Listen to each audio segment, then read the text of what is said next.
Jätkuvalt ülikõrgel püsiv lahutamisstatistika Eestis annab tunda ka laste vaimses tervises. Muuhulgas on seda märgata ka Tallinna laste turvakeskuses, kus leiavad abi tavaliselt kõige problemaatilisemad noored.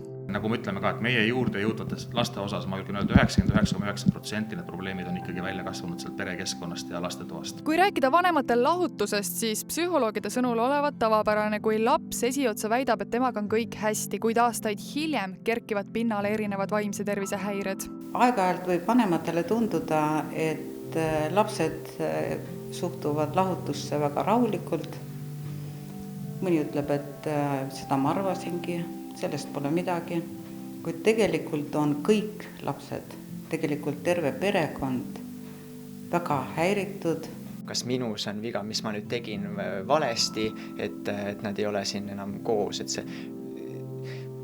kas siis laps suudab selle ise välja tuua, aga tihtipeale on see ikkagi alateadlik, et laps võtab lihtsalt süü endale. On olnud lapsi, kes on lahutavate vanemate lapsi, kes on jõudnud psühhiaatrikliinikusse, kes on vigastanud siis oma käsi, jalgu, kõhtu, lõiganud katki. Eesti Lastefond käivitab järgmisest teisipäevast tugigrupi, kus saavad kokku abielu lahutavad lapsevanemad, et arutada, kuidas keeruliste emotsioonide keskel olla jätkuvalt hea lapsevanem oma lapsele. Selline delikaatne olukord perekonnas on, et kuivõrd julgetakse üldse siia tulla?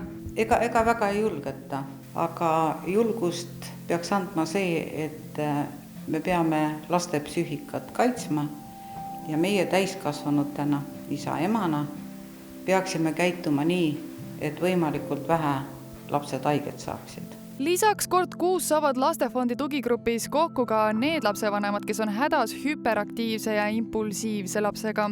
Mõlemad tugigrupid on kõigile lapsevanematele tasuta. Rohkem infot leiab Eesti Lastefondi kodulehelt.